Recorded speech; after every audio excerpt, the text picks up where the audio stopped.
Alright, so I'm gonna redo my original video because the audio was wonky, I'm assuming. So in my original video, when I was looking at this matchup, I was really questioning how effective Dino could be here because I feel like they have the bodies to throw out Dino, and I feel like if you slow down Dino, you basically slow down this offense. Obviously, Jordan Muller is still gonna be able to fucking benefit and cook here, and he's just gonna be absolutely a pain in the ass for most of this team. But I feel like Figueroa is going to throw his body behind a lot of the shots here. I feel like Birdie Fox, even if Dino's one of those like bigger guys that Fox typically do have harder times to deal with, he's going to have the support in midfield to like negate that because you have Tagina, Tagina, let me say that correctly, Tagina.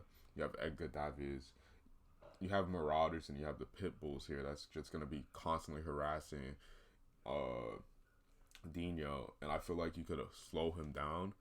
How much you can slow him down and to what effect you can question of obviously, but I feel like you're gonna be able to make him not be entirely comfortable in a match, and that's all you really got to do, because this team is built for Dino to cook. You know, I do see how prevalent that left hand flank could be here because Breitner's going to be Breitner regardless of what you do.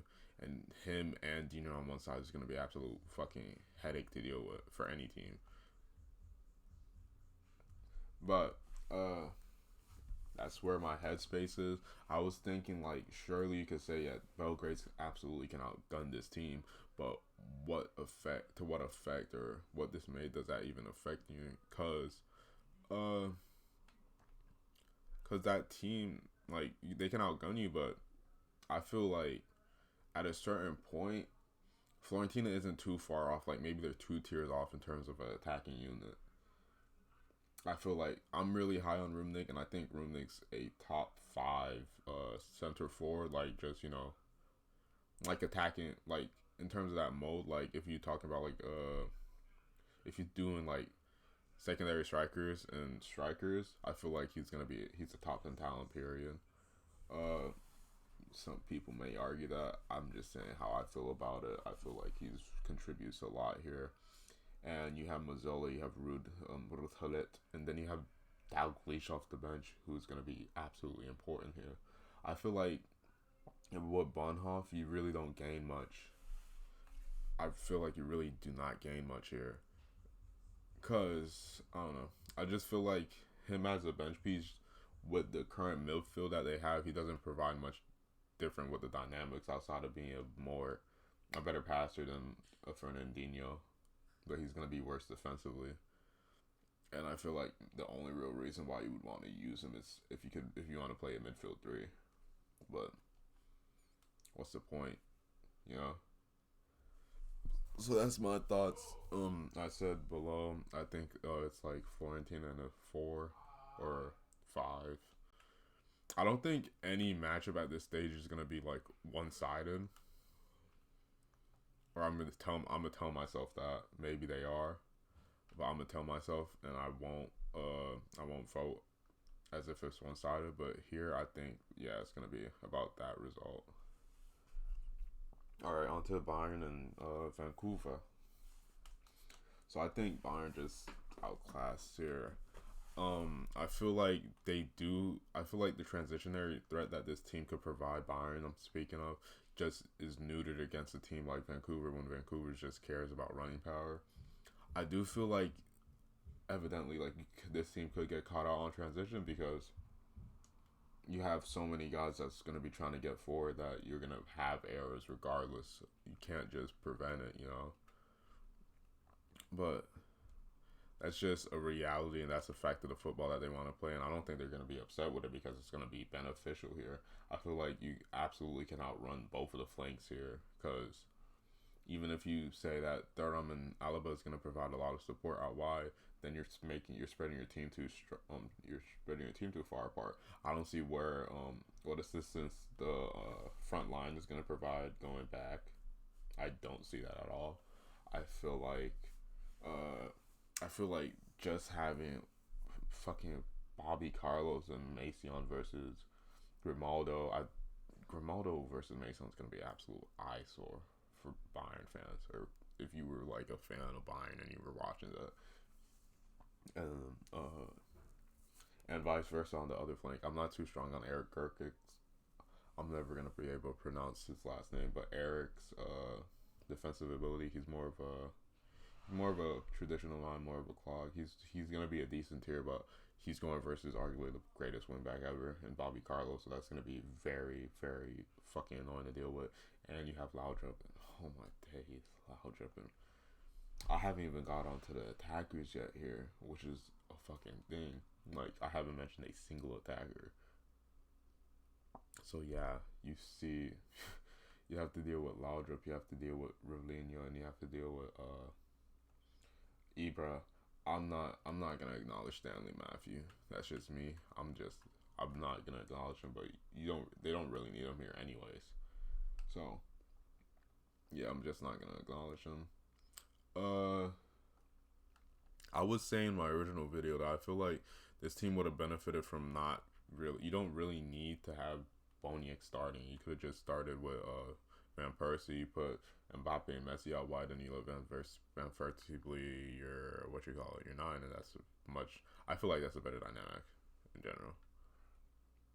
And I feel like that makes the attack gel and I feel like the attack is just better when it's that way than any other way. Now, obviously, the team creator didn't feel the same way, and I'm not upset with it. I feel like the attack is still going to be great, but what this attack is going to be trying to go for now is going to be easier to easier to defend against, because as long as you have the athletic profiles, which you will most likely be able to get in an all-time draft, you should be able, live and forget about it. Sorry, I'm just scratching my chin. I also was saying I don't really see the point of Moussa Dembele here. I don't see what he provides at all as a bench piece. And I feel like Bayern just a really weak 1 seed, and it benefited from being in a weaker group. But that's just, I feel like at a certain point that's just hate that's coming out of my mouth. So I'm not even gonna say it like that. I feel like Bayern would have benefited from actually using Alaba and Thuram as fullbacks, and you get another center back instead of using these wing backs. Because I feel like if you want to use wing backs, you have to use like the upper echelons of talents. I feel like Grimaldo's going to be really nice and nifty here because he's going to provide you an invert and provide more midfield facility so that Seedorf could go forward. Or if you want him to go forward, he could also give you that going forward. I feel like Seedorf is going to be able to support you out wide.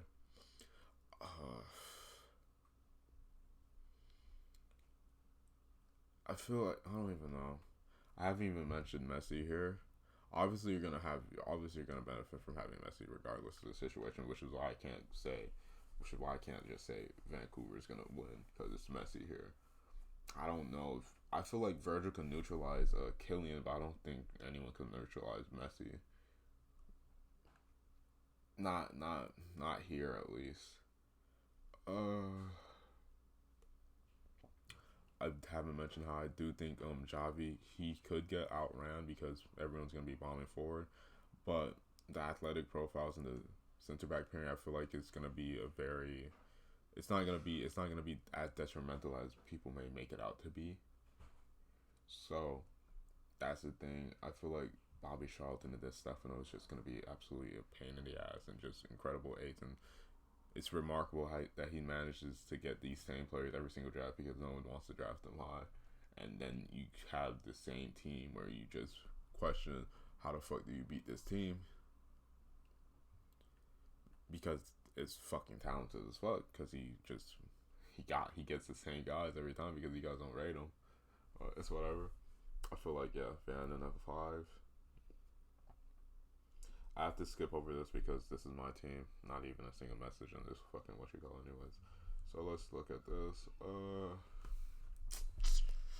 So I was thinking about this team earlier, and I was thinking about it earlier.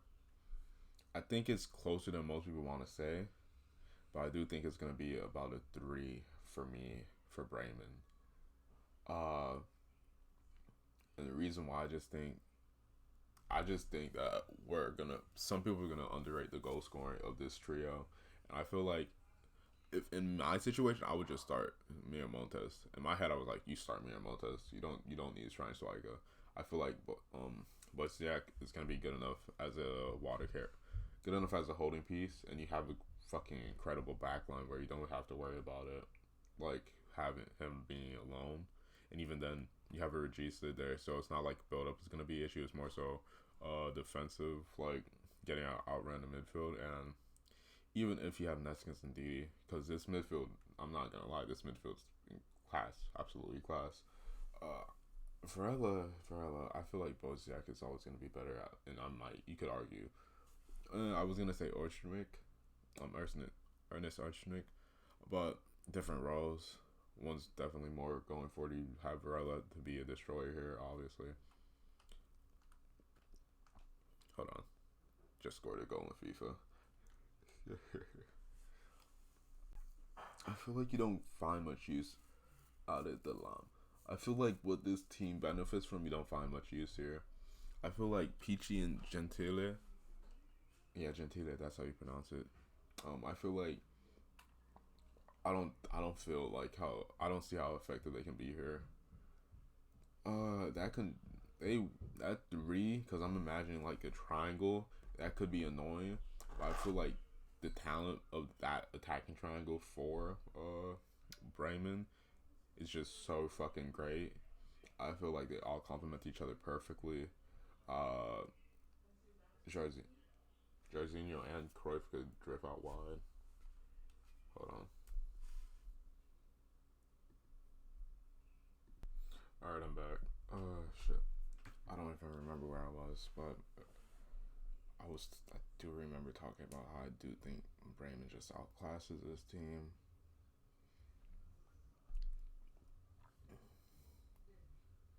I mean, the defensive smarts here is gonna be here. Schillinger is gonna be interesting to think of. I think he'll be really nice if he does like sit back and invert and make it into a back three. Really depends though.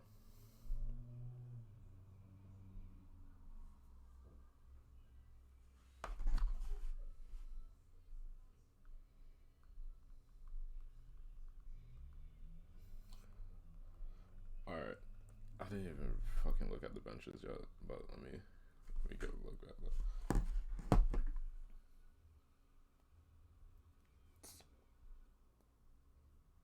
You know, the things that Benfica what they like prefer to do here and what they want to do here, they can double down on. Fucking Bremen can double down on it because of the wing backs. They have excellent wide defenders, and then you have the wing backs.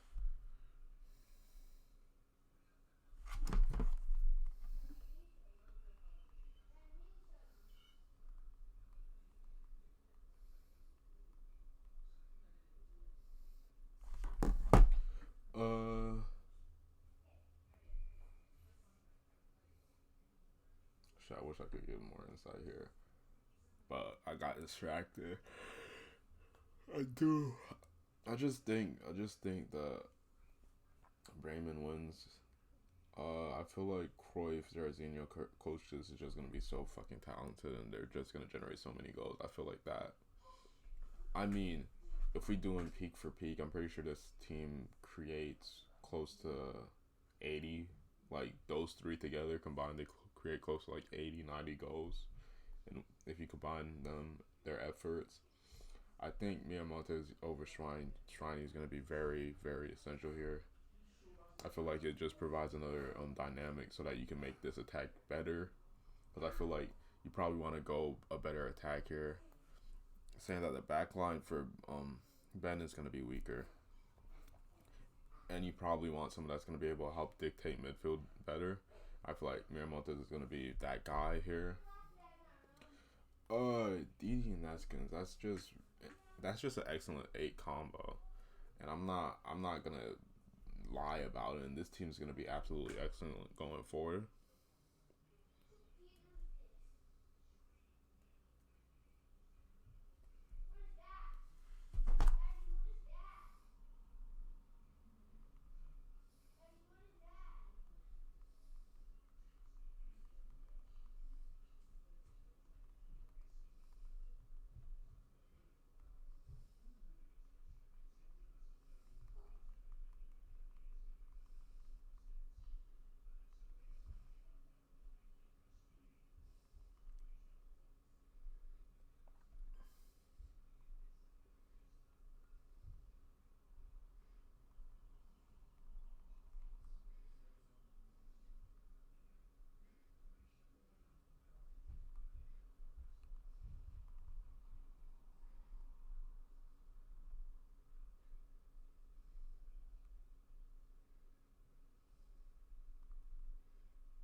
Let's get the DNA.